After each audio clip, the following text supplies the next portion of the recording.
기도하고 시작하도록 하겠습니다. 하나님 아버지 감사합니다. 우리 고등부 랩런트들을 축복하사 시대 살리는 응답의 자리에 항상 있게 하심을 감사합니다. 나를 살리는 응답 속에서 현장을 살리는 응답을 받게 하시고 교회를 살리는 주역이 되도록 은혜를 받게 하시며 시대를 살리고 미래를 살리는 영원 속의 전도자 되도록 역사하여 주옵소서. 하나님이 주시는 은혜와 응답 누리기를 소원합니다. 전도운동 방해하는 흑암의 권세가 예수 이름으로 무너지고 하나님의 나라가 현장에 임하는 것을 확인하도록 오늘도 말씀의 흐름을 따라가게 하여 주옵소서. 예수 그리스도의 이름으로 기도합니다. 아멘. 오늘 우리가 말씀 나눌 제목은요, 여러분들이 조금 생소하게 생각하실 수도 있는데요, 패러다임이 바뀔 때입니다.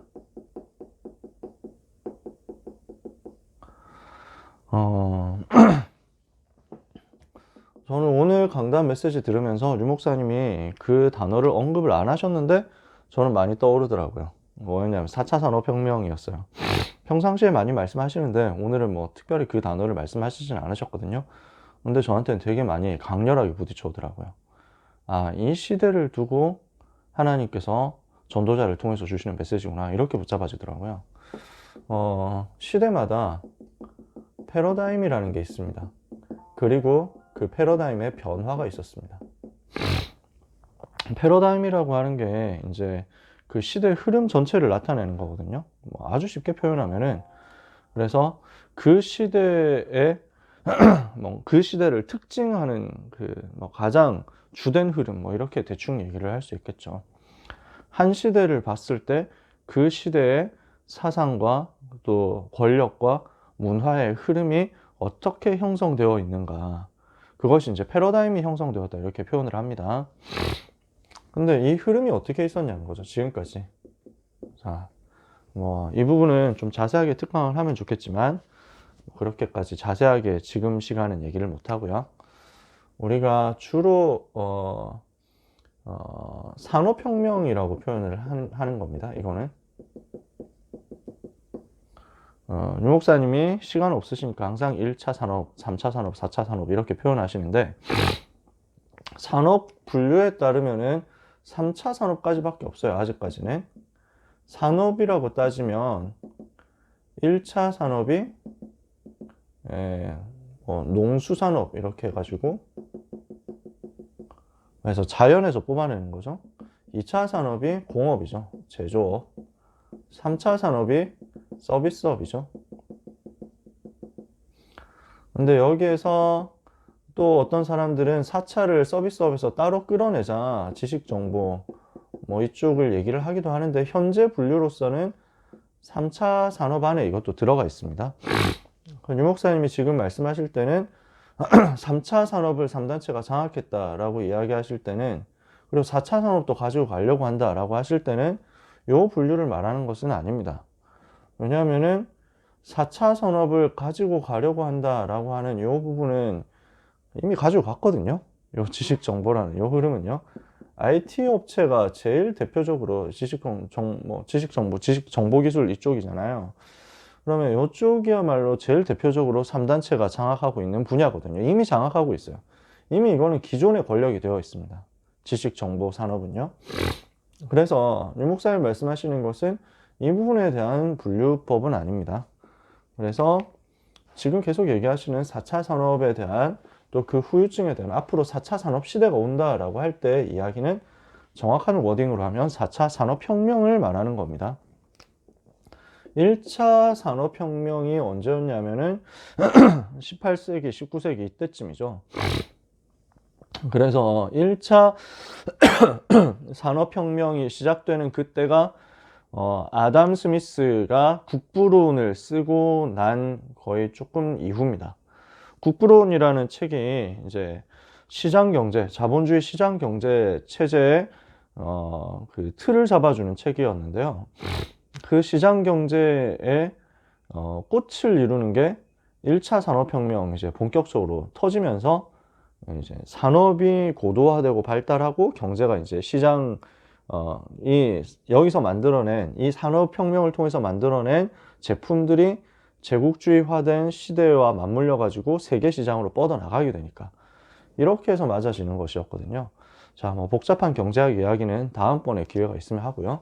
1차 산업혁명은 여기에서 그래서 증기기관 같은 것들이 발명이 되면서 기계에 의한 그 전까지는 수공업이었거든요. 근데 이제는 공장제 기계공업 시대로 넘어가는 거죠. 증기기관이 나오면서 사람의 노동력을 기계가 대신하기 시작하는 시작이 되는 거죠. 그렇죠? 2차 산업혁명 시대가 되면서는 여기에서 이것이 아주 고도화됩니다. 그래서 여기에서 주된 이제 그 에너지로 작용하게 되는 게 내연기관과 그 내연기관에 들어가는 석유라는 거죠. 1차 산업혁명 시대는 석탄을 가지고 했는데 2차 산업혁명 시대는 석유를 가지고 아주 생산량을 훨씬 더 끌어올렸어요. 그러니까 여기서는 대량 생산이 이제 가능해지죠. 그래서 그 대량 생산, 대량 소비를 하게 되는 20세기부터의 일이 이제 2차 산업혁명이다. 이렇게 보통 봅니다. 그래서 록펠러라든지 워너메이커라든지 이런 사람들 있죠. 여러분들 잘 어느 정도 공부해 보신 분들은 아시겠지만 그 벤더빌트라든지 또는 이제 뭐 카네기라든지 이런 사람들이 주로 이때 흐름이 바뀌는 것을 두고 차지를 하게 된 겁니다. 시대를 장악하게 된 거예요. 그렇게 하는 가운데 20세기 말 들어와 가지고 3차 산업혁명이 등장하게 됩니다.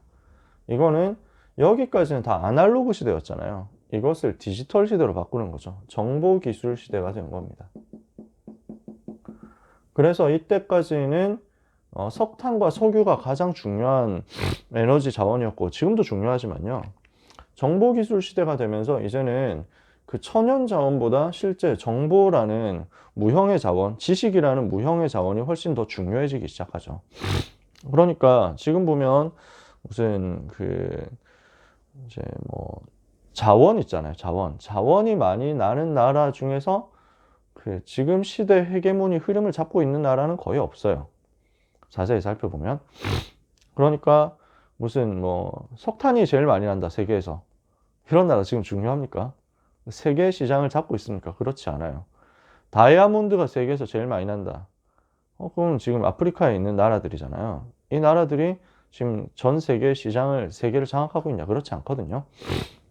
그러는 가운데 이미 이 시대부터도 이 부분을 장악한 나라들이 강대국으로 발돋움을 해서 지금까지 그 자리를 잡고 있습니다만 요때가 되니까 자원이라는 부분보다 훨씬 더 중요한 게 지식 정보라는 것을 사람들이 알게 됩니다. 그래서 지금 시대는 이쪽으로 완전히 의존하고 있잖아요. 근데 지금 이 정보기술이 고도로 발전하면서 이제 어느 시대가 열리냐면 인공지능 시대가 열리는 거죠. 요 얘기를 클라우스 슈밥이라는 사람이 2016년에 했습니다. 그래서 4차 산업혁명이라는 얘기가 이렇게 아주 오래된 개념은 아닙니다. 세계경제포럼이라는 그 포럼 있죠. 다보스에서 하는 거 있잖아요. 그 세계경제포럼의 의장이 클라우스 슈밥인데 이 사람이 자기 발표를 하면서 이런 이제 구분을 해놓은 겁니다. 이렇게 하니까 사람들이 아 그렇구나 하면서 이제 그 얘기를 본격적으로 하기 시작했죠. 어떻게 보면은 3차 산업혁명이 고도화된 결과로 나온 것이 인공지능 시대거든요. 딥러닝 기술 이렇게 해가지고 나오는 거죠. 자, 뭐 이 시대가 어떻다, 어떤 뭐 영향이 있을 것이다 이런 얘기는 나중에 기회가 되면 하고요. 중요한 거는 뭐냐면 이렇게 전환점이 일어날 때마다 반드시 거기에는 후유증이 일어났다는 겁니다. 산업혁명이 등장하면서 뭐가 생기냐면 실업자가 생깁니다. 옛날에는 각광받던 좋은 기술이었는데 이제는 의미가 없는 기술이 되는 경우들이 있단 말이에요. 대표적으로 제가 어릴 때는 제가 초등학생 때는 주산 학원이 있었어요. 여러분 주산이라는 거 아시나요? 주판이라는 게 있어요. 이거 가지고 계산을 빨리 하는 거예요. 뭐 은행 업무를 본다든지 할 때 도움이 되니까 더하기 빼기 이런 것들을 굉장히 빨리 할 수 있는 도구래요. 저는 잘 모르니 이해가 안 됐어요 그때. 사람들이 주산 학원을 되게 많이 다녔었어요. 그때 주산 학원이라는 게 있었어요. 랩런트들 아마 거의 들어본 적 없을 거예요. 그러니까 그때만 해도 계산기를 사람들이 휴대폰 속에 집어넣어서 다니면서 쉽게 쉽게 다 끝낼 수 있다라는 것을 생각을 다 못했다니까. 그러니까 주판 돌려가지고 하는 뭐 AD 한 200년 이때쯤 중국에서 나온 이런 기술이 지금까지 이제 필요한 것처럼 생각을 했단 말이에요. 20세기 될 때까지. 근데 20세기 후반 되면서 이 정보기술 딱 등장하니까 아무 필요가 없는 기술이 되어버렸어요. 지금 그걸 안 쓴다니까. 그러니까 사람들이 그때까지는 가치 있는 기술이라고 생각했는데 지금은 아무 가치가 없어졌다는 거죠. 예를 들면요. 예전에는 전화번호를 잘 외우는 게 중요했어요. 의미가 있었어요. 지금도 뭐 잘 외우면 좋겠지만 외울 수 있는 시대가 아니잖아요. 그때는 전화번호 잘 외우면 기술 이 사람 능력이 있네 이렇게 생각하는 게 있었다니까요. 지금은 그런 능력을 가지고 뭐 사람 뽑는다 이런 게 없잖아요. 그러니까 저도 어릴 때 친구들 전화번호 빼곡하게 수첩에 다 적어놨거든요. 이러면서 이런 것들을 이제 기억하고 외우고 이렇게 해가지고 안 보고 전화하고 뭐 이런 것들 되게 자랑스럽게 생각했어요. 지금 그게 아무 의미가 없어졌어요. 필름으로 세계를 장악했던 회사가 코닥이라는 회사인데 이 코닥이라는 회사가 지금은 크게 쓰임 못 받잖아요. 이제 몸부림을 치고는 있습니다만 코닥이라는 회사가 20세기 후반까지는 세계에서 제일 유명한 브랜드였다니까. 우리 랩런트들이 지금 코닥이라는 브랜드를 압니까? 잘 모를걸요. 후지필름이라는 브랜드를 아시나요? 코닥과 후지필름 이게 두 개가 거의 세계 필름 시장 양대 산맥이다 싶었는데 필름 카메라에 들어가는 필름을 만드는 회사로 세계 제1, 2 뭐 이렇게 되는 회사였단 말이에요. 지금은 그 존재감이 너무 없죠. 후지필름은 나름대로 조금 갱신을 해가지고 살아남았는데 코닥은 정말 어려움 당했대요. 뭐 자세하게 제가 연구는 안 해봤습니다만 이렇게 되니까 기술이 바뀌니까 전에 가지고 있었던 거는 의미가 없어져 버려요. 실업자가 생기죠. 그러면서 사람들이 뭐 굉장히 낙심하게 되고 절망하게 되고 좌절하게 되고 이렇게 됩니다. 이게 사회 문제가 되기도 하고 그래요. 그러니까 1차 산업혁명 시대 때는 무슨 운동이 일어났습니까? 러다이트 운동이라고 기계를 부수자 이런 운동이 일어났습니다. 기계가 우리의 적이라고. 그래서 이제 팀들 특공대 조직해가지고 이제 실업자가 된 이제 노동자들이 나가가지고 이제 밤에 밤에 이제 몰래 특공대 만들어가지고 공장 들어가서 기계들을 다 부숴버린 겁니다. 방직기계 이런 걸 다 부숴버렸어요. 도끼로. 근데 그게 얼마나 가겠어요. 그러면 정해져 있거든요. 4차 산업혁명 시대가 되면은 지금 하고 있는 것들이 의미가 없어진다. 이런 얘기들을 많이 하죠. 왜 그러냐? AI가 더 잘하니까. 지금 바둑 얘기를 제가 몇 번 했습니다만 오늘 유 목사님도 마침 바둑 얘기를 하시더라고요. 현재 있어서 이제 바둑 인공지능을 뛰어넘는 인공지능을 이길 수 있는 바둑 기사는 없어졌습니다. 시대가 금방 그렇게 바뀌어 버렸어요. 이세돌하고 알파고가 처음 붙을 때만 해도 모든 전문가들이 인공지능 전문가를 제외한 모든 바둑 전문가 이런 사람들이 무조건 이세돌이 이긴다 이렇게 얘기했다니까. 근데 막상 해보니까 한 판 겨우 이겼잖아. 그게 게임이 안 되는 상황이었다니까. 그리고 인공지능을 이긴 마지막 남자가 돼버렸어 이세돌이. 커제는 손도 못 쓰고 져버렸어요. 커제가 이세돌보다 실력 뛰어난데 왜냐? 계속 발전하는 거야. 기술 자체도 발전하고 데이터도 계속 쌓이니까 이것을 이길 수가 없는 거야. 어떻게 사람이 이기겠습니까? 그러니까 바둑을 세계에서 제일 잘 둔다 하는 개념도 너무 많이 달라져 버렸어요. 전 이제 판사, 검사, 변호사 이런 팀들이요. 어떻게 보면 직업 잃어버리기 제일 좋은 팀들입니다. 제가 법학과 나왔거든요. 판검사, 이제 판사, 특히 판사가 이제 사법연수원에서 성적순으로 판검사, 변호사 이렇게 빠진단 말이에요. 근데 점수가 제일 높아야 판사 되는데 그 내노라는 판사들이 AI를 따라갈 수 있냐? AI의 판결을 따라갈 수 있냐? 못 따라갑니다. 일단 책을 읽고 정보를 취합하는 속도가 달라요. 어쩔 수 없잖아요. 그러니까 제가 기억하기로 노무현 대통령 탄핵 사건 이때 헌법재판소에서 이제 이 사건을 분석하기 위해서 서류를 이제 검토를 하는데, 검토하고 막 만들어내고 하는데, 그 검토하는 서류가 A4 용지로 인쇄를 해가지고 그 1.5톤 트럭으로 다 실어 날랐어요. 그걸 이제 다 보는 거예요. 판결문 하나만 해도, 그 어떤 중요한 사건 같은 경우는 판결문 하나만 해도 몇백 페이지가 나옵니다. 굉장히 노동이거든요. 노동이요. 근데 이 노동을 AI의 효율을 인간이 따라가겠냐고요. 못 따라가요. 다 검토하면서 실수를 안 할 수 있냐? 인간 실수하거든요. AI는 실수도 안 해. 그러니까 지금까지 선망의 직업이었던 것 중에서 AI로 대체될 수 있는 것들이 굉장히 많이 나오게 된다는 겁니다. 그러니까 지금 공부하는 것들이 어떻게 보면 의미 없을 수도 있어요. 그러면서 뭐가 문제가 생기냐면, 이 후유증이 뭐 실업자 생긴다 이런 것도 후유증이지만, 더 큰 문제는요, 영적 문제가 생겨요. 그러니까 사람들이 예측하지 못했었던 새로운 분야의 영적 문제가 막 들어오는 거예요. 당장 뭐가 있습니까, 여러분? 그 디지털 우울증, 이거 되게 심하거든요. 디지털 시대 우울증. 그러니까 예전보다 훨씬 속도가 빨라졌어요. 그러니 뭔가 영적인 문제가 파급되는 속도가 지금 옛날하고 비교가 안 되게 빨라졌어요. 왜냐하면 전 세계가 순식간에 연결되는 IT 시대니까. 굉장히 영적인 문제에 대한 전염성이 빠르고 파급이 빠릅니다. 그러는 가운데 예를 들어서 막 이렇게 악플 이런 문제, 이게 30년 전에는 생각도 못했던 문제잖아요. 악플 때문에 사람이 목숨을 끊는다 이런 일이 지금 있습니까? 그때 있었습니까? 없어요. 30년 전에 생각도 못하던 일이에요. 그렇잖아요. 저는 한 25년 전 인터넷이라는 걸 처음 접했는데, 1999년 이때쯤 이제 인터넷을 처음 접했어요. 좀 늦었죠. 공부하느라 바빠가지고. 그때 인터넷 하면서 너무 신기한 거예요.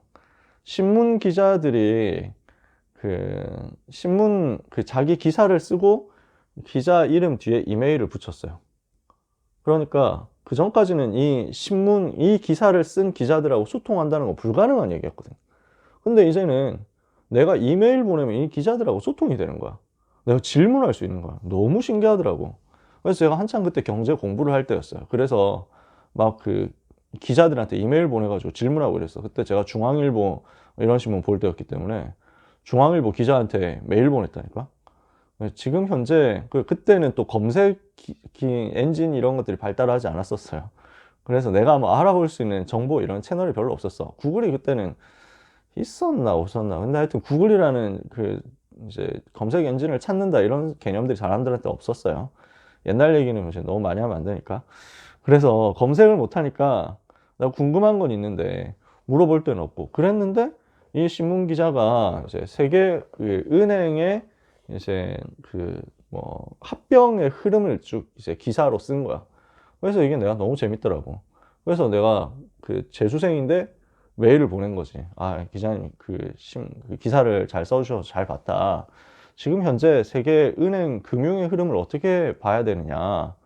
어느 은행이 일단 자산 기준으로 제일 크냐. 이렇게 했더니, 아, 이거는 계속 시시각각 바뀌기 때문에 의미가 없다. 하지만 일단 지금까지 현황은 이렇다라고 하면서 알려주더라고요. 그러면서 격려를 해주더라고. 공부 열심히 하라고. 기자가 이제 메일을 나한테 답장을 했다니까.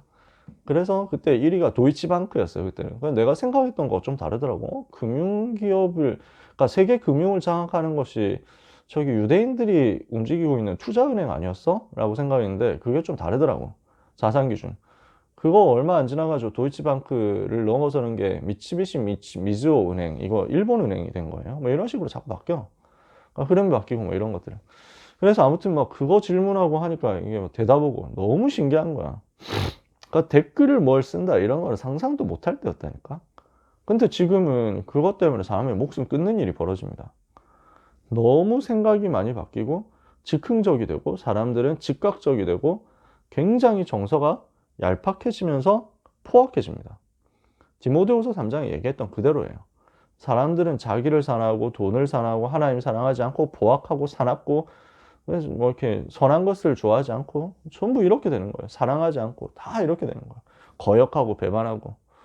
그게 이 시대가 가면 갈수록 새로 일어나는 영적 문제, 그 기술 때문에 새로 오는 영적 문제와 그에 인한 그로 따른 그에 따른 후유증 이렇게 되는 거지. 근데 우리가 여기에서 한 가지 더 주목해야 될 게 있습니다. 세상 사람들은 이런 부분을 육신적으로 해석하거든요. 우리는 뭘로 볼 수 있냐면 영적인 관점을 새로 가질 수 있습니다. 각 전환점마다 하나님이 사용하시는 포인트가 있습니다. 이 시간표를 두고 중요한 응답을 주시려고 하는 포인트가 있는 거예요. 시대의 흐름이 바뀌는 자리에 하나님이 이 세계복음화를 위해서 이런 것들을 사용하시는 포인트가 있었다니까. 그러니까 성경 속에 있는 7 렘넌트들은요, 패러다임이 바뀌는 시대를 살았는데 그 시대 속에서 주인공 됐어요. 교회사의 전도 운동은요, 이 흐름이 바뀌는 속에서 많이 일어나요. 그러니까 사람들은 이거 이렇게 변해가면서 시대가 굉장히 발전하면 그것 때문에 좋은 일이 일어날 것이다 라고 기대를 하지만 사실은 그 이후에 많은 후유증들이 오고 영적 문제가 심해집니다. 굉장히 어려운 시대가 오기도 합니다. 굉장히 발달하는 것 같지만 문제는 더 심각해진단 말이에요. 그런 시대에 그러나 그것을 오히려 발판으로 삼아서 하나님은 전도운동을 일으키게 하는 사건들이 있었다니까. 그래서 우리는 이 부분을 보는 겁니다. 자, 패러다임은 바뀝니다. 이걸 우리가 막을 수는 없어요. 기계를 아무리 가서 부순다고 해도 이걸 막을 수는 없습니다. 네이버 본사 가가지고 네이버 서버 바꾼다고 이게 뭐 서버를 폭파시킨다고 이게 해결이 되냐? 안 돼요. 이거 바꿀 수는 없어요. 그럼 어떻게 해야 되냐? 이것 때문에 오는 시대의 흐름과 영적인 문제를 알고 이것을 이길 수 있는 답을 가진 자로 준비되면 이 흐름 변화되는 포인트 속에서 시대를 살리는 주인공 된다고. 7 렘넌트들이 그랬던 것처럼요. 어떻습니까? 요셉 같은 경우는요, 농업이 아주 고도화되고 산업화되는 그 전환점 시대에 응답받은 주인공이 된 거예요. 바울은 어떤 주인공이 됐습니까? 로마로 인해서 전 세계가 하나의 시장, 단일 시장이 되는 그 시대, 그 엄청난 전환점에서 오히려 로마를 이용해서 세계를 복음화한 전도자가 된 거예요. 산업혁명이 일어나면서 산업의 흐름이 1차 산업에서 2차 산업으로 넘어갈 그때, 그러니까 농업, 수산업 이런 것들을 하고 있을 그때 거기에서 넘어서 가지고 이제 공업으로, 제조업으로 시대의 흐름이 바뀌고 있었잖아. 그 자리에 쓰임받았던 사람들이 무디 같은 사람들이었다니까요. 웨슬레 같은, 1차적으로 웨슬레 같은 사람들. 1차 산업혁명 일어날 때 주인공 되었던 전도자가 웨슬레 같은 사람들, 휘트필드 같은 사람들. 그러니까 약간 시대가 빠릅니다만 이 사람들이요, 수많은 사람들이 이제 산업혁명이 일어나니까 수많은 사람들이 도시로 몰려옵니다. 왜냐하면 이제 농업에서 일자리가 없어지는 거야. 농사 지을 이게 수요가 없어지는 거야. 점점 이게 생산성 떨어지니까. 그러니까 수많은 사람들이 일자리 있다 이렇게 해가지고 도시로 몰려들게 되거든요. 그러니까 도시에서 당장 제대로 먹고 자고 하는 것도 힘든 상황이 된 거야. 빈민, 불황자 이런 사람들 되게 많아집니다. 그리고 공장 노동자 돼가지고 돈 조금 벌면 이거 가지고 술 먹고 타락하고 도박하고 이렇게 하는 사람들 너무 많았습니다. 그렇게 후유증으로 무너진 사람들 현장으로 파고 들어가가지고 답을 줬던 사람들이 웨슬레 팀이었다는 거예요. 휘트필드, 웨슬레 이런 전도자들이었던 거예요.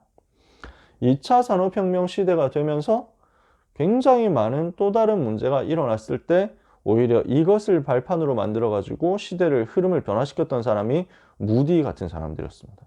그 무디를 도왔던 전도자가 산업인 전도자, 중직자가 워너메이커였고요. 그러니까 이런 일들이 일어날 때마다 하나님은 새로운 전도운동의 패러다임을 여셨다고요. 3차 산업혁명이 일어날 그때가 어떤 시대냐. 우리끼리 이제 좀 국뽕질을 하려고 얘기하는 게 아닙니다. 객관적으로 얘기를 하는 거예요. 제가 이렇게 우리가 잘났다 이런 얘기 해가지고 기분 좋자 이런 얘기를 하는 사람이 아니잖아요. 요 시대에 하나님이 다락방 전도운동을 불렀다니까. 1990년대 다락방 전도운동이 일어나서 전 세계로 가도록 만들어 놓고 요 IT라는 흐름이 일어나도록 그 시대와 맞게요. 여러분 보세요. 그 흐름 속에 우리가 있는 거예요. 그렇다면 우리가 렘넌트 운동을 하는 입장에서 123 RUTC 시대의 응답의 현장으로 파고들 주인공들이 이 부분을 어떻게 봐야 되겠냐는 거죠. 어떻게 해야 이 시대에 살아남고 이 시대를 살릴 수 있겠느냐라는 거죠. 답을 미리 얘기합니다. 시편 1편 1절에서 6절입니다. 뭘 하는 거냐? 복 있는 사람은 여호와의 말씀을 묵상하는 것이다. 이게 힘이에요. 이게 패러다임 바뀔 때 승리할 수 있는 열쇠입니다. 복 있는 사람은 악인의 길에 서지 않고 악인의 꾀를 쫓지 않고 죄인의 길에 서지 않고 오만한 자의 자리에 앉지 않고 오직 여호와의 율법을 즐거워하여 그 율법을 주야로 묵상하는 자로다. 그는 시냇가에 심은 나무가 시절을 쫓아 열매를 맺으며 그 잎사귀가 마르지 아니함 같으니 그 하는 일이 모두 형통하리로다. 대저 의인들의 길은 여호와께서 인정하시나 악인들의 길은 망하리로다. 하나님께서 우리에게 주신 패러다임 바뀌는 전환점 시대에 이길 수 있는 답입니다. 이 부분을 오늘 유 목사님 말씀하신 겁니다. 어떻게 해요? 자, 일부 봅시다. 모세의 여정회고 신명기 말씀하셨죠, 그렇죠? 신명기 이제 들어간단 말이에요. 신명기는 어떤 책입니까? 자, 출애굽 했습니다. 여기가 애굽이죠. 여기가 가나안 땅이에요. 이 가나안 땅 들어가려면 여기 요단강 건너야 됩니다. 요단강 건너기 전 요렇게 이제 가는 겁니다. 그래서 이스라엘 백성이 지금까지 경로가 어떻습니까? 요 광야길을 통과한 겁니다. 여기가 다 광야예요. 출애굽을 해가지고 홍해를 건넜는데 광야길을 계속 온 거야. 그 고생을 하면서 그러나 시대 살릴 작품 만들어 놓고 그래서 여기 광야에서 40년 걸린 겁니다. 그래서 이 광야길을 가는 가운데 암몬 족속, 모압 족속, 미디안 족속이 다 무너뜨리고 정복하고 지금 가나안 땅 들어가기 직전, 요단강 건너기 직전 여기에 모인 겁니다. 여기에 모여가지고 요단강 건너기 전에 가나안 정복하러 가기 전에 이제 모세가 세상을 떠나거든요. 세상 떠나기 전에 모세가 마지막으로 백성들을 모아놓고 설교하는 겁니다. 그게 신명기예요. 그래서 다시 한번 각인시킨다라는 제목입니다. 신명기라는 말이. 다시 펴가지고 언약, 명령을 다시 펴가지고 사람들한테 기억하게 만든다. 그래서 펼신자에 명령할 명자 이렇게 해가지고 신명기라고 하거든요. 그러면은 이 각인시키는 메시지를 시작하는 입장에서 모세가 무엇을 설교를 하느냐? 설교 시작을 여정회고로 시작하는 겁니다. 자, 지금까지 우리가 어떻게 왔냐? 이걸 얘기하는 거예요. 왜 이 이야기를 하죠? 패러다임이 바뀌거든요. 왜 이 이야기를 합니까? 지금까지 40년 동안 광야 생활을 했어요. 이제 이 40년 광야 생활을 마무리합니다. 그리고 이제 요단강 건너가지고 가나안 땅 정복해야 됩니다. 지금까지 40년 광야 생활은 떠돌이 인생이었어요. 나그네 인생이었어요. 그렇게 해서 준비하고 또 하나님이 주시는 은혜를 받고 훈련되는 일정이었다면 이제 이 훈련된 걸 가지고 실제 정복을 해서 정착하게 되는 거야. 그 정착해가지고 뭐 해야 됩니까? 거기에 그 땅에 정복한 땅에 성전 세우고 이 성전 중심으로 이제 세계복음하러 가야 되는 거야. 그러니까 그 일의 주인공이 될 사람도 이제는 모세가 아니고 여호수아야. 그쵸? 그러니까 머무르게 될 땅도 바뀌고 지금 이제 산업도 바뀌고 그 다음에 목표도 달라지고 주역이 되는 리더도 달라지고 모든 게 다 바뀌는 거야. 그 패러다임이 전환되는 그 시점에서 모세가 메시지를 전달하는 겁니다. 지금까지 우리에게 있었던 응답과 은혜가 무엇이냐 이것을 정리하고 나면요.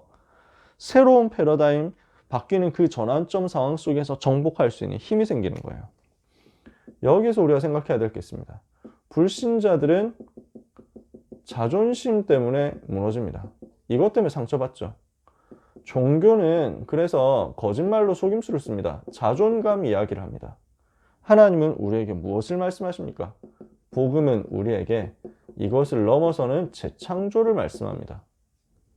자존심, 그래서 자기가 뭐 어떻다, 뭐 안 된다, 된다 이런 거 가지고 빠지지 말고 내가 소중하다 이런 사람들의 속임수에 넘어가지 말고 하나님이 우리에게 무엇을 말씀하시느냐? 고린도후서 5장 17절 말씀하시죠. 누구든지 그리스도 안에 있으면 새로운 피조물이라. 이전 것은 지나갔으니 보라 새 것이 되었도다. 갈라디아서 2장 20절에 그래서 우리는 무엇을 말씀합니까? 나는 그리스도와 함께 십자가에 못 박혀 죽었고 이제 내가 사는 것이 아니라 내 안에 그리스도께서 사는 것이다. 그러면 이 답을 가진 사람이 출애굽했고 광야를 통과해서 이제는 가나안 땅 정복하러 가야 돼요. 새로운 시대를 맞이해서 뭐가 필요하냐? 재창조가 필요하다는 거예요. 이 사람들은 지금 전부 상처 만나 있거든요. 종교는 상처받은 사람들에게 그냥 정신승리하는 것밖에 전달을 못합니다. 그냥 야, 너 잘할 수 있어, 잘할 수 있어, 괜찮아, 괜찮아 요 얘기만 하고 끝납니다. 그러니까 듣기는 당장 좋아요. 근데 실제 가보면 아무것도 없어요. 귀신 들리게 하는 거 말고는 아무 능력 없는 거예요. 이게 지금 헛된 소리거든요. 그러니까 왜 뭐 멈추면 비로소 보이는 것들 뭐 이런 소리 하고 있잖아요. 그런데 거기에 사람들도 다 넘어간다니까. 하나님이 우리에게 그런 거 얘기하는 게 아닙니다. 시대를 살릴 수 있도록 전환되는 그 시대 속에서 살아남고 살리고 정복할 수 있는 재창조의 답을 주신 거예요. 어떻게 재창조를 누릴 것이냐? 세 가지 방법 주셨잖아요. 첫 번째, 근원을 찾는 축복. 두 번째, 언약의 여정 속에 있는 창의적 축복. 세 번째, 미래를 향해 가는 창의적 축복. 그래서 여기 공통점이 뭐였습니까? 이거 붙잡으라는 거예요. 창의적 축복. 하나님께서 우리에게 주시는 창조의 지혜를 누릴 수 있는 답이 이 속에 있단 말이에요. 내가 누구냐? 하나님의 자녀다. 나는 어떻게 변화되었냐? 마귀 자녀에서 하나님의 자녀로 변화되었다. 왜 변화되었냐? 예수님이 나의 그리스도시다. 이거 붙잡는 데서 이게 시작됩니다. 창의적 축복이 어디서 나오느냐? 요 시대를 이길 수 있는 답이요. 특히 AI 시대에 이길 수 있는 답이요. 뭔가 기술 숙달되게 해가지고 하는 그런 시대하고 또 다릅니다. 그죠? 완전 다른 얘기야. 다른 시대가 돼버려요. 무엇을 말하느냐? 하나님이 주신 창조의 능력이 있어야 되는 거예요. 하나님이 주신 창조의 지혜가 있어야 이것을, 요 시대를 이길 수 있어요. 창조의 지혜가 필요한데 그 창조의 지혜가 어디서 나오냐면 근원에서 나온다니까? 근원을 찾는 창조적인 축복을 누려라. 뭡니까? 출애굽과 유월절, 이거 유월절 그 양의 피를 바르고 애굽에서 빠져나오는 그 근원적인 복음 깨닫고 복음 누리는 그 축복이에요. 여기에서 하나님은 재창조의 능력과 창조의 지혜를 여러분들에게 주신다니까요. 언약의 여정 오는 길에 하나님께서는 광야에서 이스라엘 백성에게 중요한 작품들을 남기게 하시고 중요한 내용들을 다 가르쳐 주셨습니다. 이 속에서 하나님이 주신 것을 우리가 회고하면요. 이 속에서 하나님이 우리에게 주신 것들을 찾아내면요. 이 속에서 창의적 축복을 또 누리게 되는 거예요. 그래서 앞으로 어디를 향해 가느냐? 미래를 향해서. 가나안 정복을 향해서. 세계복음을 향해서. 창의적 축복을 향해서 가는 거죠. 이걸 붙잡고 우리는 오늘 정확한 언약 붙잡고 기도하는 겁니다. 정시로, 24시로. 그러면 하나님은 25 하나님 나라 일을 주신다는 거예요. 하나님 나라에 일 주시는 여기에 창의적 축복이 들어있거든요. 그럼 여기를 향해서 가는 답이 뭐냐면 이 언약을 붙잡고 정시 24 하는 거예요. 이때 하나님이 창조의 축복을 주사 이 시대를 이기게 하시는 것입니다. 두 번째, 그래서 우리는 뭐 해야 되냐면요. 지금까지 이렇게 응답받았다 라는 것을 가지고 있으면서 반드시 시간표 따라서 갱신해야 됩니다. 전환점이 일어날 때마다 실패하는 사람들 특징이요. 갱신이 안 된 거예요. 그러니까 똑같은 회사, 그 똑같은 업을 하고 있었던 회사였는데 살아남은 회사와 살아남지 못한 회사가 무엇 때문에 갈라졌냐? 갱신하느냐 마느냐로 갈라지는 거예요. 갱신했냐, 갱신 못했냐, 이것 따라서 싹 다 바뀐다니까요. 그러니까 뭐 이런 얘기는 이제 좀 경제 특강 이런 걸 따로 편성해가지고 할 수 있겠습니다만, 아까 전에 필름 얘기했는데, 그 코닥 같은 경우는 그래도 카메라, 그 필름 카메라 이것만 붙잡고 계속 있다가 무너져 버렸거든요.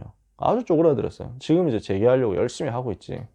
후지필름은 그래도 이제 지금 카메라 시대가 아니구나라는 걸 빨리 깨달은 거예요. 그래서 카메라 대신에 다른 필름으로 바꿔버린 거예요. 기술, 그 방향을. 그러니까 이 시대에 필요한 필름 기술이 어디 있냐 이걸 찾아서 들어간 거지. 그래서 후지필름은 생존했대.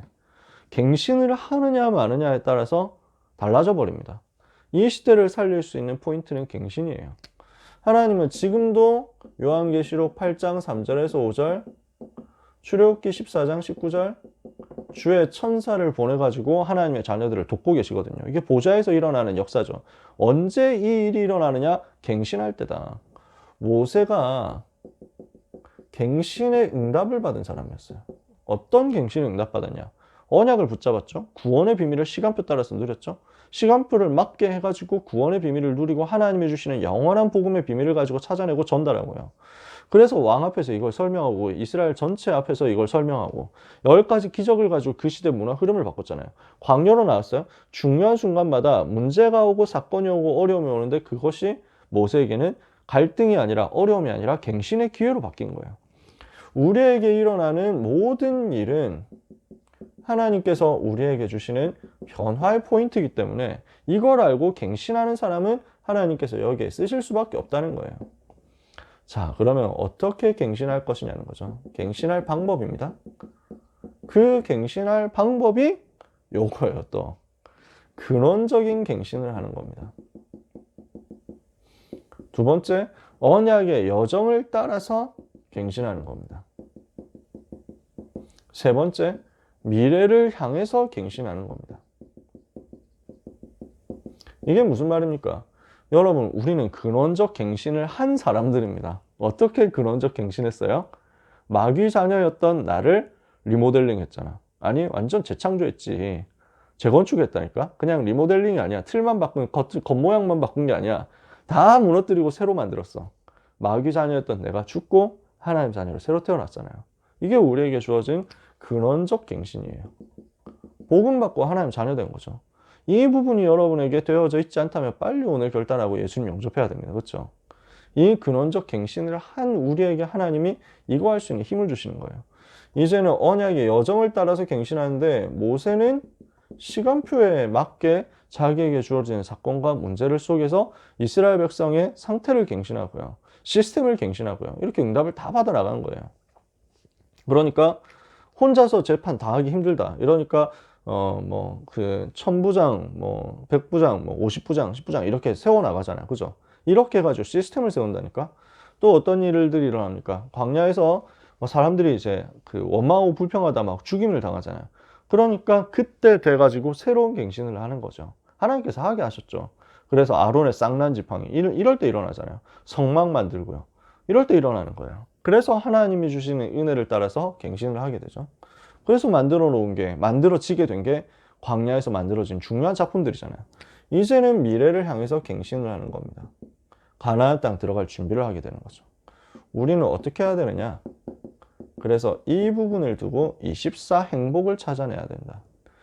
이 언약 붙잡고 갱신하는 속에서 하나님이 우리에게 무엇을 하게 하시느냐? 24 복음 붙잡고 기도하게 하시는데 기준은 뭡니까? 평안과 고요와 감사합니다. 요거 회복하는 거야. 이 속에서 나오는 것이 요 갱신이다. 갱신할 수 있는 힘은요, 24의 응답을 24 응답을 받을 때거든요. 24 응답을 받는데 이 갱신할 수 있는 게 보이는 거야. 그럼 이게 언제 나타나느냐? 내가 24 이 복음 누리는 힘을 가지고 평안, 고요, 감사 누릴 때. 자, 이 말이 보통 말이 아니거든요. 제가 말주변이 부족하고 유 목사님처럼 영권이 충만하지 않아가지고 여러분한테 설명을 잘 못하는데요. 지금 이거 하고 있는 팀들 있죠. 3차 산업, 4차 산업혁명 이런 거 하고 있는 사람들 있죠. 여기에 엘리트가 되어 있고 여기에 헤게모니를 잡고 있는 3단체 팀을 비롯한 많은 이제 이 산업을 앞장서서 끌고 있는 사람들, 이 팀들, 대표적으로 구글 같은 팀들 있잖아요. 아마존이라든지 이런 팀들 뭐 하냐? 이거 해요. 이거 고요 이걸 해요. 조용한 거 이걸 해요. 명상한다니까? 그렇게 해가지고 뭔가 어떻게 해서라도 창의적 축복을 찾아보려고 이 사람들이 하고 있는 게 그거야. 근데 답을 못 갖고 있잖아. 근본적인 복음에 답이 없으니까. 이 사람들은 근원적인 것에서 창의적 축복이 나온다는 걸 알아요. 근데 그 근원이 뭔지를 몰라. 그래서 뭐 붙잡고 있는지 아세요? 인문학 붙잡고 있어요. 창조적인 걸 해야 인공지능 시대에 살아남는다는 사실을 아니까 이 사람들이 창조적인 걸 하기 위해서 인문학 엄청 연구하고 들이붙잡습니다. 팝니다. 철학이라든지 이런 걸 굉장히, 문학이라든지 이런 걸 굉장히 중요하게 생각하고 그쪽으로 많이 투자합니다. 그러니까 임원들 모아놓으면, 엘리트들 모아놓으면 전부 인문학 특강 이런 거 많이 해요. 한국에서는 그 왜 신세계 그룹의 정용진 부회장 이런 사람들이 인문학에 그 아예 막 그 무슨 포럼 같은 걸 만들었다니까. 이렇게 해가지고 4차 산업혁명 시대에 살아남아 보자 이렇게 하는 거야. 그런 근원, 자기 나름대로 근원적인 걸 찾아가지고 창조적인 걸 하면서 뭘 해야 살아남냐, 고요한 걸 하려고 발버둥을 치는 거야. 근데 그 고요한 게 뭡니까? 요거잖아요. 종교의 자존감 가지고 만드는 고요함이거든요. 이러니까 귀신의 능력을 빌리도록 자기를 비우는 건데, 당장은 접신 효과로 말미암아 능력은 나타나지만 결국에는 영적 문제 올 수밖에 없는 거거든요. 사람들이 몰라요. 우리는 뭘 하느냐? 그냥 고요가 아니라 복음 누리는 사람만 가질 수 있는 평안 속에서의 고요. 그냥 고요함이 아니라 하나님이 나와 함께 하시는 복음 가진 자의 진정한 감사 속에서의 고요. 이 부분을 내가 24 행복으로 가지고 있으니까 불신자는 생각도 못하는 근원적인 복음에서 나오는 창조의 축복. 불신자는 못 따라가는 여정을 가는 가운데 하나님이 나에게 주시는 지혜, 그리고 세상이 절대 알 수 없는 성경에만 말씀하고 있는 전도자에게 주시는 전도운동에 대한 미래, 이것을 가지고 내가 알고 있으니까 창조의 축복이 나온다니까. 아시겠어요? 제가 설명을 너무 둔하게 해가지고 죄송합니다. 그러니까 오늘 1부 예배, 2부 예배 메시지는요, 이 부분을 두고 어마어마한 키를 주시는 메시지였어요. 그래서 이거 붙잡은 사람이 다니엘이 했다는 말이에요. 학원보고 메시지 보는 거죠. 다니엘이 미리 봤어요. 지금 이런 거 하는 사람들이, 클라우스 슈밥 이 사람이 요 얘기하니까 사람들이 열광한 이유가 뭐냐면 미리 보려고, 어떻게든 미리 좀 보자 이렇게 하려고 애를 썼거든요. 근데 그게 미리 잘 봐줍니까? 안 된다니까. 복음 가진 사람만 제대로 미리 볼 수 있어요. 다니엘은 패러다임이 바뀌는 격변기에 살았어요. 어느 정도 격변기였냐? 다니엘은 바벨론 시대에 살았거든요. 바벨론이 근데 멸망하고 바사 시대로 바뀌는 걸 봤어요. 그러니까 유다 나라에 살았던 다니엘이 바벨론 시대로 넘어가고, 바벨론 시대가 멸망하고 바사 시대로 넘어가고, 다니엘은 어디까지 봤냐면 이 바사가 멸망하고 헬라 시대가 오고, 헬라 멸망해가지고 분열 시대가 오고, 이 분열 시대를 통일하는 로마 시대가 온다는 것까지 봤어요. 그러니까 어마어마한 미래를 본 거죠. 그 중에서 요 격변 시기, 왕들이 자꾸 바뀌고 쿠데타 일어나고 그 다음에 왕조가 아예 바뀌고 뭐 이런 시대를 다니엘이 살았어요. 근데 그 시대 속에서 다니엘은 죽임을 당하지 않았어요. 죽임 당할 수도 있지. 복음 가지고 복음 지키다 죽임 당할 수도 있지. 제가 여기서 얘기하는 거 뭐냐면요, 정치 현장에서 이 사람, 이 정치인 밑에 줄을 잡고 있었다. 그러니까 이 정치인의 좀 충성스러운 신하였다. 이렇게 된 사람은 정권 바뀌면 날아갑니다. 그게 정상이잖아요. 근데 다니엘은 정권이 바뀌는 정도가 아니라 나라가 바뀌었어요. 근데 그 시대 속에서도 계속 총리로 쓰임받은 거야. 뭘 했단 말이냐? 다니엘은 어떤 격변기 속에서도 살아남는 자가 되고 살리는 자가 되고 정복하는 자가 됐어요. 어떤 상황 속에 승리했다니까? 왜 그러냐? 이유를 알았기 때문에. 하나님이 원하시는 이 시대에 대한 이유를 아는 사람이었어요. 그걸 보고 하나님의 절대 계획을 알았다고 합니다. 아, 우상과 싸워야 되겠구나. 아, 복음 회복해야 되겠구나. 아, 저 237 선교 현장 회복해야 되겠구나. 강대국 살려야 되겠구나. 하나님의 절대 계획 알죠? 그 절대 계획을 아는 다니엘이 내가 오늘 보니까 왕궁에 들어와 있는 거예요. 왕궁에서 느부갓네살 섬기는 그 신하로서 공무원 학교 지금 들어와 있는 거야. 오늘 내가 하고 있는 공부가 바로 하나님의 절대 계획을 이루기 위한 절대 준비구나. 이걸 봐버린 거예요. 그러니까 이렇게 공부하고 이렇게 쓰임받은 다니엘에게, 결단하고 기도하는 다니엘에게 하나님은 10배 지혜를 주사 왕 앞에 서게 하시고 드디어 왕을 살리게 하는 증거를 주신 것입니다. 어떤 증거들이 나왔습니까? 왕에게 답을 주게 됐고요. 왕궁 안에서 전도운동하게 됐고요. 그리고 미래를 보게 됐습니다. 이게 다니엘 2장에 나오는 내용들이죠. 느부갓네살 임금이 꿈을 꿨는데 아무도 예상 못하는데 느부갓네살에게 답을 줬죠. 느부갓네살이 열받아가지고 모든 사람들 꿈 해석 못한다고 다 죽이려고 했는데 다니엘이 해석해주니까 다 살아났죠. 안 죽고 살아났잖아요. 전도운동이에요. 이러면서 꿈 해석해주는 척하면서 미래에 대한 그림을 다 하나님이 나에게 알게 하신 것들을 이거 가지고 설명했거든요. 하나님이 그러면서 이 느부갓네살 임금에게 오실 메시아까지 복음 전했다니까요. 어느 정도까지 역사에 일어났느냐? 남긴 것이 있습니다. 다니엘이 237 다민족 살리는 응답을 이 안에서 받은 겁니다. 왜? 다민족 국가 강대국 바벨론과 바사 전체를 뒤흔들었으니까요. 그러면서 왕을 비롯한 많은 엘리트들을 치유하는 응답을 받았습니다. 그 다니엘 이후에 시대적인 서밋들이 일어난 겁니다. 자, 패러다임은 바뀌고 있습니다. 앞으로 굉장한 우리가 예측 못하는 다 알 수 없는 그런 변화들이 일어날 겁니다. 그 변화 속에서 그러나 흔들리지 않고 살아남을 답을 하나님은 우리에게 주셨습니다. 다니엘은 그 답을 가지고 있었기 때문에 변화 시대 때도 살아남은 사람이 됐습니다.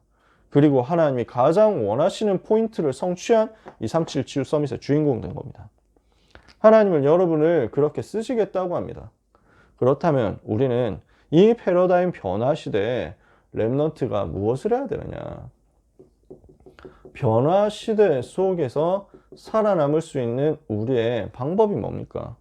우리의 실천이 뭡니까? 우리의 누릴 부분이 뭡니까? 재창조의 응답을 계속 받아야 됩니다. 여러분 이거 놓고 진짜 기도하세요. 그럼 재창조 응답 어떻게 받아요? 오직 하면 받아요. 오직 그리스도. 유일성 하나님 나라 누리면 돼요. 그러면 재창조 응답 따라와요. 이 복음 누리고 있으면 재창조가 따라온다니까. 이걸 계속 누려야 창조적인 지혜를 가지고 이 시대에 이길 수 있어요. 시대는 변화됩니다. 그래서 중단 없이 갱신해야 돼요. 우리는 자꾸 과거의 틀에 매여 있으려고 하는 관성이 있거든요. 필요한 틀이라면 붙잡아야 됩니다. 근데 그것이 아니고 내가 복음이 아니고 틀린 틀을 가지고 있는데 그것을 복음 아닌 것을 복음처럼 가지고 있다. 빨리 갱신해 버려야 돼요. 아니면 갱신할 때까지 고생해요. 빨리 갱신해야 돼. 이것을 어떻게 할 수 있습니까? 재창조의 응답, 시대 그 속에서 갱신하는 응답 어떻게 받을 수 있습니까? 근본을 튼튼하게 가져야 됩니다. 근본이 정확해야 돼요. 정확한 복음이 있어야 돼요. 정확한 근본이 있어야 돼요. 그래서 근원적 언약을 정확하게 여러분들이 붙잡아야 거기에서 창조의 축복도 나오고요. 거기서 갱신할 수 있는 것도 나옵니다. 이 근원적인 언약을 누릴 수 있는 24 행복의 비밀을 여러분들은 가지셔야 됩니다. 어떤 시간이요? 평안, 고요, 감사. 요 시간 가지셔야 돼요. 그래서 평안한 시간, 고요한 시간, 진짜 복음 때문에 감사하는 시간을 계속 여러분들이 만들고 있으면 여기에서 하나님이 주시는 지혜가 나올 겁니다. 이게 다니엘이 가지고 있었던 거였어요, 여러분. 다니엘 6장 10절이요. 다니엘은 이 조서에 왕의 도장이 찍힌 것을 알고도 그 집으로 돌아가서 창문을 예루살렘을 향하여 열어놓고 자기가 섬기는 여호와 하나님 앞에 감사함으로 기도했다. 죽는 줄 알면서도 기도한 거예요. 왜? 이 시간이 얼마나 중요한 시간인지 알고 있었기 때문에. 그 다니엘을 하나님이 쓰실 수밖에 없잖아요. 자, 그래서 이번 주 메시지를 가지고 정리를 좀 길게 해봤습니다. 여러분하고 나누고 싶은 부분들이 많은데 제가 설명할 수 있는 솜씨가 부족해가지고 이렇게밖에 설명을 못하니까 길어진 거예요. 여러분 죄송하고요. 여러분에게 하나님이 주시는 이번 주의 강단 말씀이 제 부족한 말주변보다 더 정확하게 성령의 역사로 직접 그 속에, 여러분 속에 부딪혀 오게 되기를 바랍니다. 그래서 우리 랩런트들은요, 또 우리 대학생들이나 청년들은요, 조금 연구를 해볼 필요가 있습니다. 어른들도 마찬가지고, 우리 선생님들도 마찬가지인데, 부모님들도 그렇고, 조금 이런 부분에 대해서 공부를 해보는 것도 좋습니다. 연구를 해보는 것도 좋아요. 근데 그 답을 어디서 찾아내야 되냐? 메시지 속에서 찾아내세요. 사람들은 이 부분 절대 못 가집니다. 불신자는 못합니다. 하나님의 자녀, 그 중에서 전도자, 랩런트만 할 수 있습니다. 요 시대를 연구를 해보고 독서도 해보는데요. 근데 그 얄팍한 사람들의 세상의 상업적인 술수에 넘어가지 마세요. 요거 가지고 수많은 사람들이 거짓말 한다니까. 수많은 사람들이 책 장사한다고. 우린 그런 데 넘어가면 안 돼. 답을 어디서 찾아야 되냐? 메시지 속에서. 성경 66권 속에서. 그리고 현장 속에서 찾아내요. 그래서 요 얘기를 한 거예요. 복 있는 사람은 하나님의 말씀을 묵상하는 사람이다. 이 속에서 하나님이 형통케 하시는 복을 어떤 상황, 어떤 혼란이 와도 흔들리지 않고 살아남을 수 있는, 정복할 수 있는 답을 주실 거예요. 서밋답게 이 응답과 축복을 준비하는 한 주간, 그리고 또 시간 되기를 예수님의 이름으로 축복합니다. 기도하겠습니다. 하나님 감사합니다. 늦은 시간까지 복음 사랑에서 모인 귀한 하나님의 자녀들을 축복하사 시대 살릴 제자로 사용해 주옵시고 미래 살릴 일꾼으로 서밋으로 사용하여 주옵소서. 세상이 변화되고 있는데 이 속에서 많은 교회는 변화의 갈피를 찾지 못하고 우왕좌왕하면서 모든 것을 불신 연장에 빼앗기고 있습니다. 이 안타까운 현실을 뒤집을 수 있도록 우리에게 근원적인 축복 속에서 재창조의 능력 주시는 것을 감사합니다. 언약의 여정 따라가는 주의 종들에게 거기에 맞는 창의적인 축복을 주실 것을 믿고 감사드립니다. 미래를 향한 창의적인 축복을 주실 줄 믿사오니 이 부분을 마음에 담고 기도하며 갱신하고 도전하다가 시대 살리는 응답 반드시 받게 하여 주옵소서. 사랑하는 랩런트들에게 또 귀한 전도자들에게 한 주간 말씀이 성취되는 응답의 여정을 당당히 위대하게 가게 하여 주옵소서. 예수 그리스도의 이름으로 기도합니다. 아멘. 여러분 수고 많으셨습니다. 감사합니다.